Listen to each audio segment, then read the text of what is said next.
Sahabat sang pengelana. Kehidupan manusia seringkali diarahkan oleh pencarian akan apa yang kita miliki. Dalam paradigma ini, banyak orang merasa bahwa kebahagiaan sejati hanya dapat dicapai melalui akumulasi harta benda, status sosial, atau pencapaian materi lainnya. Pola pikir ini menciptakan mentalitas kekurangan, di mana kita terjebak dalam lingkaran keluhan, penyesalan, dan rasa iri. Ketika perhatian hanya tertuju pada apa yang hilang, kita kehilangan kemampuan untuk mensyukuri apa yang sudah ada. Akibatnya, hidup terasa seperti perlombaan tanpa garis akhir, di mana kebahagiaan selalu tampak berada di luar jangkauan. Dalam perjalanan ini, kita seringkali lupa bahwa hidup bukan hanya tentang memiliki, tetapi juga tentang mengalami dan menjadi. Setelah menyadari bahwa sekadar memiliki tidak cukup, banyak orang mulai beralih ke paradigma melakukan atau doing. Paradigma doing adalah pendekatan yang mengutamakan aksi dan kerja keras. Seseorang mulai mengambil kendali atas hidupnya dengan berusaha sekuat tenaga untuk mencapai tujuan. Dalam paradigma ini, ada keyakinan bahwa dengan tindakan besar-besaran, hidup dapat diubah. Contohnya adalah seseorang yang berlatih tanpa henti untuk mencapai impian olahraga atau bekerja lembur untuk mengejar promosi. Dalam fase ini, seseorang merasa telah menguasai nasibnya sendiri. Namun, ada kelemahan yang sering terabaikan. Tindakan tanpa arah yang jelas seringkali mengarah pada pemborosan energi. Kerja keras menjadi seperti mendayung melawan arus, di mana setiap langkah terasa sulit dan melelahkan. Paradigma doing cenderung memandang dunia sebagai tempat perjuangan tanpa akhir. Hidup dihargai sejauh usaha yang dilakukan, bukan kedamaian yang dirasakan. Dalam situasi ini, banyak orang merasa bahwa keberhasilan selalu berjarak satu langkah lebih jauh dari pencapaian mereka saat ini. Sebaliknya, paradigma doing mengajak kita untuk kembali ke inti dari kehidupan, yaitu keberadaan itu sendiri. Paradigma ini mengajarkan bahwa kehidupan yang diinginkan muncul ketika kita menjadi versi terbaik dari diri kita, bukan karena kita memiliki atau melakukan lebih banyak. Dalam keheningan, inspirasi sejati muncul. Pikiran yang tenang memungkinkan tindakan menjadi refleksi alami dari keberadaan kita. Dalam paradigma doing, tindakan dilakukan bukan karena kekurangan atau rasa takut, tetapi karena kelimpahan dan rasa cukup yang sudah ada di dalam dirinya. Hasilnya, hidup terasa ringan dan penuh keajaiban, karena setiap langkah dipandu oleh intuisi, bukan paksaan. Paradigma ini menawarkan cara hidup yang lebih sederhana, namun penuh makna. Tidak ada lagi waktu yang terbuang untuk hal-hal yang tidak esensial. Setiap tindakan dilakukan dengan kesadaran penuh dan berdampak besar. Langkah-langkah kecil yang diambil dengan keyakinan dan keberadaan yang selaras menjadi kunci untuk membuka pintu-pintu besar dalam kehidupan.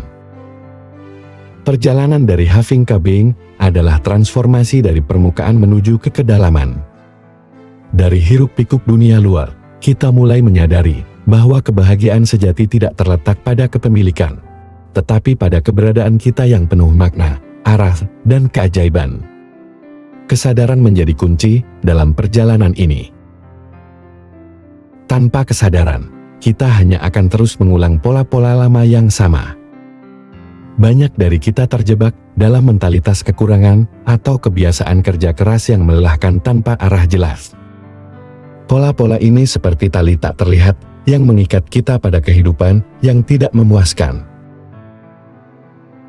Menyadari pola-pola ini adalah langkah pertama menuju kebebasan. Namun, kesadaran saja tidak cukup.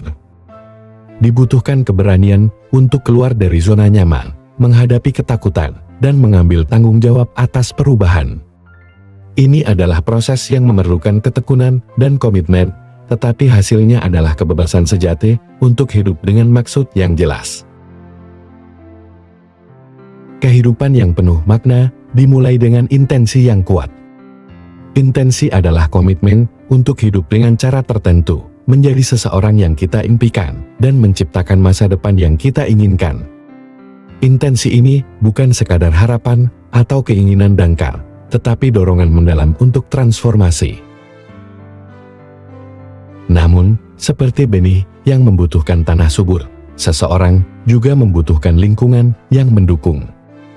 Dikelilingi oleh orang-orang yang menginspirasi kita dan menciptakan energi positif adalah langkah penting dalam perjalanan ini. Lingkungan yang selaras dengan identitas baru kita membantu perubahan menjadi lebih mudah dan berkelanjutan. Hidup seringkali tidak berjalan sesuai dengan rencana kita. Namun, itu bukan berarti kita gagal. Sebaliknya, kepercayaan bahwa hidup memiliki ritme dan waktunya sendiri membantu kita menemukan ketenangan dalam ketidakpastian. Keberanian untuk melepaskan dan membiarkan hidup mengalir adalah bagian penting dari perjalanan menuju Being.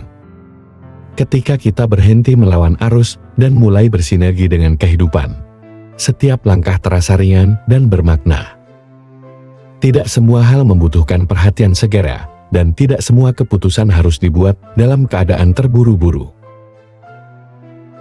Hidup yang sejati dimulai dari pertanyaan mendalam. Siapa saya? Identitas kita adalah akar dari setiap tindakan, keputusan, dan mimpi yang kita kejar. Ketika kita memahami dan membangun identitas yang selaras dengan impian kita, perubahan menjadi alami dan berkelanjutan. Identitas bukanlah tentang apa yang kita lakukan atau miliki, tetapi tentang siapa kita. Transformasi yang sejati tidak terjadi dalam semalam atau karena dorongan eksternal. Itu adalah hasil dari proses internal yang mendalam, di mana kita mulai melihat diri kita sebagai pribadi yang hidup dengan penuh dedikasi, fokus, dan kesadaran. Setiap pagi, luangkan waktu untuk membayangkan diri Anda sebagai versi terbaik dari diri Anda. Rasakan bagaimana versi tersebut berpikir, bertindak, dan merasa. Dengan mengulanginya, identitas ini perlahan-lahan menjadi bagian dari diri Anda. Lingkungan memainkan peran penting dalam perjalanan transformasi. Kehadiran orang-orang yang telah mencapai apa yang kita impikan menciptakan energi yang mendorong kita untuk terus maju. Lingkungan sosial yang positif memperkuat keyakinan bahwa perubahan itu mungkin. Selain lingkungan sosial, lingkungan fisik juga penting. Misalnya, menyusun rumah Anda dengan cara yang mendukung identitas baru Anda atau mengisi dapur Anda dengan makanan yang sehat. Setiap elemen lingkungan harus selaras dengan tujuan dan identitas baru Anda. Ketika kita hidup dari identitas yang selaras, setiap tindakan terasa alami, bukan dipaksakan. Kita tidak lagi bergantung pada motivasi jangka pendek, karena hidup kita sudah didorong oleh keberadaan. Pada akhirnya, hidup ini adalah undangan untuk menjadi, bukan sekadar memiliki atau melakukan. Terimalah undangan itu dan biarkan diri Anda yang sejati bersinar. Dengan keberanian, kesadaran, dan komitmen, Anda dapat menciptakan kehidupan yang penuh makna, arah, dan kebahagiaan.